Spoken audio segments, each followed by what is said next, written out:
Hi friends, అందరూ ఎలా ఉన్నారు? బాగున్నారా? అందరూ బాగున్నారా అనుకుంటున్నాను. మరి ఈరోజు దేవుని వాగ్దానంతో నేను మీ ముందుకు వచ్చాను. మరి ఈరోజు దేవుని వాగ్దానము సామెతల గ్రంథము 16వ అధ్యాయము 6వ వచనము. కృపా సత్యముల వలన దోషములకు ప్రాయశ్చిత్తము కలుగును. యెహోవా యందు భయభక్తులు కలిగి ఉండడం వలన మనుషులు చెడుతనము నుండి తొలగిపోదు. మరి ఫ్రెండ్స్, ఈరోజు దేవుని వాగ్దానము. మరి ఈ వాగ్దానాన్ని మీరు ఎలాంటి పరిస్థితుల్లో ఉండి చూస్తున్నారో నాకైతే తెలియదు, కానీ మరి దేవుడు ఈరోజు దేవుని వాగ్దానం ద్వారా దేవుడు సెలవిస్తున్నాడు. కృపా సత్యముల వలన అంట దోషములకు ప్రాయశ్చిత్తము కలిగిద్దంట. మరి అలాగే దేవుని యందు భయభక్తులు కలిగి ఉండడం వలనంట మరి మనుషులు చెడుతనం నుండి తొలగిపోతారంట. మరి మీరు ఎలాంటి పరిస్థితుల్లో ఉండి వాగ్దానం చూస్తున్నారో నాకైతే తెలియదు ఫ్రెండ్స్. దేవుడు మీతో సెలవిస్తున్నాడు, కృపా సత్యములు కలిగి జీవించండి, అనగా ప్రేమతో సత్యంతో నాకు ఇష్టానుసారంగా బ్రతకండి. ఎవరైనా మీ ఎడల తప్పు చేశారా వారిని క్షమించండి, వారికి దయ చూపించండి, సత్యం కలిగి బ్రతకండి, అబద్ధాలు ఆడవాకండి, దొంగతాసు కలిగి బ్రతకవాకండి, ఇంకా ఎలాంటి తప్పుడు పనులు చేయవాకండి, నీతిగా సత్యము కలిగి బ్రతకండి.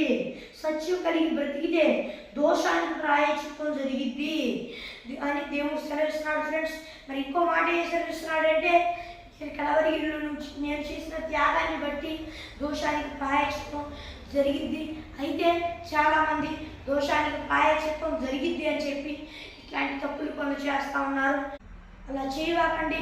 ఎందుకంటే నేను ప్రాయశ్చిత్తాన్ని చేశా కలవరిలో, దాన్ని బట్టి క్షమిస్తా. కానీ ఇతరుల ఎడల దయాసత్యములు లేకపోతే క్షమాపణ మళ్ళీ వెనక్కి వచ్చేసి మీ పాపం క్షమింపబడిన మరలా ఆ క్షమాపణ నేను వెనక్కి తీసుకుంటాను. మీ ఎడల నేను కృప చూపించాను, ఆ కృపని వెనక్కి తీసుకుంటానని మరి దేవుడు సెలవిస్తున్నాడు ఫ్రెండ్స్. మరి మీరు ఎలాంటి పరిస్థితుల్లో ఉండి ఈ వాగ్దానం చూస్తున్నారో నాకైతే తెలియదు, కానీ మరి దేవుడు సెలవిస్తున్నాడు. మరి దేవుడు ఒక మాట సెలవిస్తున్నాడు నా పరిశుద్ధ గ్రంథంలో. నేను ఎప్పుడో చెప్పాను ఈ మాట, నేను కృప మీకు చూపించినప్పుడు మీరు కూడా ఇంకొకరికి కృప చూపించండి, లేని అలా ఆ పాప క్షమాపణ మళ్ళీ వెనక్కి వచ్చిందని మరి దేవుడు సెలవిస్తున్నాడు ఫ్రెండ్స్. మరి మనం పరిశుద్ధ గ్రంథంలో చూసుకున్నట్లయితే మరి మత్తయి సువార్తలో మనం చూసుకున్నట్లయితే ఉండిద్ది అనమాట. ఏమని ఉండిద్ది అనేది ఒకసారి చూసుకున్నట్లయితే మరి పరిశుద్ధ గ్రంథంలో మత్తయి సువార్త 18వ అధ్యాయం 21 నుండి 35వ వచనం దాకా మీరు చూసుకున్నట్లయితే ఉండిద్ది అనమాట. మరి దేవుని వాక్యంలో ఏమని ఉండిద్దో అందరి పరిశుద్ధ గ్రంథాల్లో చూసుకుంటే మీకు తెలుస్తుంది. ఆ సమయాన అది జరిగింది. అట్లా దేవుడు ఈరోజు దేవుని వాగ్దానం ద్వారా మీతో ఏం సెలవిస్తున్నాడు అంటే, కృపా సత్యములు కలిగి జీవించు నా బిడ్డ, అప్పుడు నీ దోషానికి ప్రాయశ్చిత్తం జరిగిద్ది, లేకపోతే నీ దోషం క్షమించబడదు అని కూడా ఈరోజు దేవుని వాగ్దానం ద్వారా దేవుడు సెలవిస్తున్నాడు ఫ్రెండ్స్. కృపా సత్యముల వలన దోషానికి ప్రాయశ్చిత్తం జరిగిద్ది అని దేవుడు సెలవిస్తున్నాడు ఫ్రెండ్స్.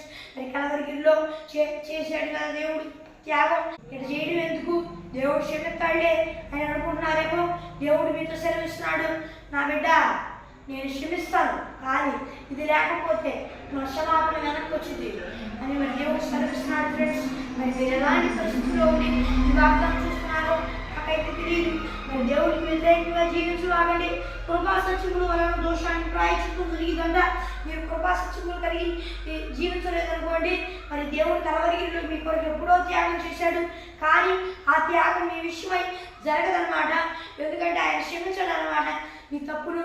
ఎందుకంటే ఆయన క్షమించాలంటే మీరు దేవుడికి ఇష్టానుసారంగా అప్పటికైనా బతికితే, మీ పాపాన్ని విడిచిపెడితే అప్పుడు దేవుడు తప్పకుండా కృప చూపిస్తాడు.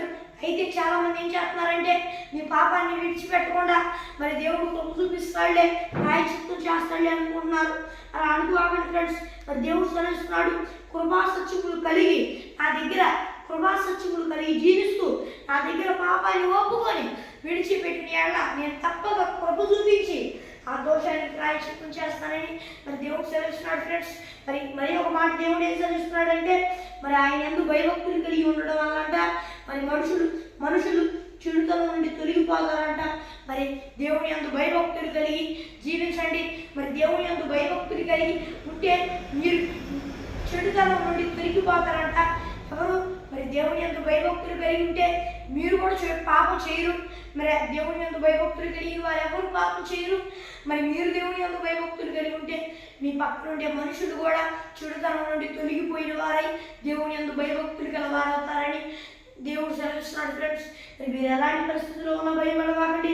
మరి దేవుని యందు భయభక్తులు కలిగి ఉండండి. అప్పుడు మీ తోటి పక్కన వాళ్ళు కూడా, మరి ప్రతి ఒక్క మనిషి కూడా, మీ పక్కన ఉన్న ప్రతి మనిషి కూడా చెడుతనం నుండి తొలగిపోయి తను కూడా దేవునికి ఇష్టానుసారంగా బ్రతుకుతాడని మరి ఈరోజు దేవుని వాగ్దానం ద్వారా మరి దేవుడు సెలవిస్తున్నాడు. ఫ్రెండ్స్, మరి మీరు ఎలాంటి పరిస్థితుల్లో ఉన్న భయపడవాకండి. కృపా సత్యములు కలిగి జీవించండి. అప్పుడు మీ దోషానికి ప్రాయశ్చిత్తం జరిగిద్దని కూడా మరి దేవుడు సెలవిస్తున్నాడు. అలాగే మరి దేవుడి దగ్గర క్షమాపణ అడగండి.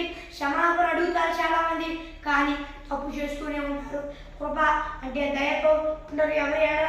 అలాగే సత్యం అంటే మరి సత్యం కలిగి యథార్థత కలిగి ఎవరు ఉండాలా.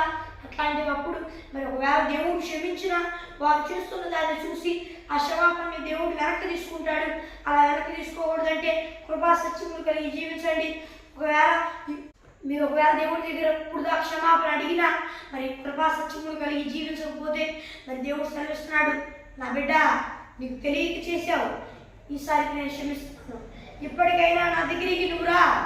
ఇప్పటికైనా నా దగ్గరకు వచ్చి మరలా దీన్ని బట్టి క్షమాపణ అడిగి ఇక నుండి అయినా కృపా సత్యములు కలిగి జీవించు అని మరి దేవుడు సెలవిస్తున్నాడు. ఫ్రెండ్స్, మరి మీరు ఎలాంటి పరిస్థితుల్లో ఉన్నా భయపడక మరి కృపా సత్యములు కలిగి జీవించండి. అప్పుడు మీ దోషానికి ప్రాయశ్చిత్తం జరిగిద్దని మరి ఈరోజు దేవుని వాగ్దానం ద్వారా దేవుడు సెలవిస్తున్నాడు. ఫ్రెండ్స్, మరి అలాగే మీరు దేవుని యందు భయభక్తులు కలిగి ఉంటే మరి మీలో ఉన్న చెడుతనం కూడా తొలగిపోయింది. అలాగే మీ పక్కన ఉన్న మనుషుల చెడుతనం కూడా తొలగిపోయింది వారిలో నుండి. మరి మీరు ఎలాంటి పరిస్థితుల్లో ఉన్నా భయపడకండి. ఫ్రెండ్స్, మరి దేవుడికి విశ్వాసాలుగా బ్రతకండి. ఆయన యందు భయభక్తులు కలిగి జీవించండి. ఆయన కృప చూపించే దేవుడు. మరి ఆయన ఎలాంటి కార్యాలైనా చేయగలిగిన దేవుడు. మరి ఇది ఫ్రెండ్స్ ఈరోజు దేవుని వాగ్దానం. చిన్న ప్రార్థన చేస్తున్నాం. పరలోకమందున్న దేవా, ఈ వాగ్దానం ద్వారా సూటిగా మాట్లాడావు. నీకు స్తోత్రములు దేవా. సాతాను గారి శోధనలు వస్తున్నాయి, వాటిని యేసునామములో లయపరచు దేవా. నీ బిడ్డలతో సూటిగా మాట్లాడినందుకు స్తోత్రం ప్రభువా. దేవా, మరి నీవే కృప చూపించాయా. ఈ వాగ్దానం చూస్తున్న వారందరూ, అలాగే దేవా ఈ భూలోకంలో ఉన్న వారందరూ నిన్ను నమ్ముకొని బాప్తిసం తీసుకొని దేవా యేసయ్యా నాయన గొప్ప దేవా నాయన మరి మారు మనసు పశ్చాత్తాపం పొందుకొని రక్షణ పొందుకోవాలయ్యా.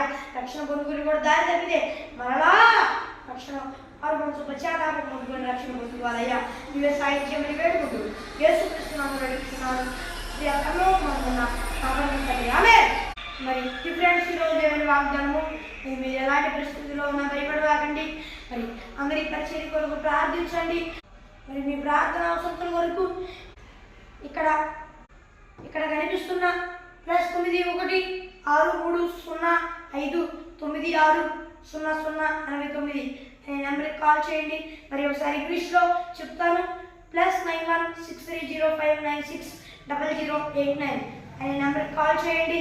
+91 లేదా +91 అనేది దేశం కూడా అన్నమాట. అది ఈ భారతదేశంలో ఉన్నవారు ఎవరు నొక్కవాకండి. మరి బయట దేశాల్లో ఉన్నవారు ఆ కోడ్ నొక్కి దాని పక్కన ఉన్న నెంబర్కి కాల్ చేయండి. ఈ భారతదేశంలో ఉన్నవారు ఆ కోడ్ నొక్కగా దాని పక్కన ఉన్న నెంబర్కి కాల్ చేయండి.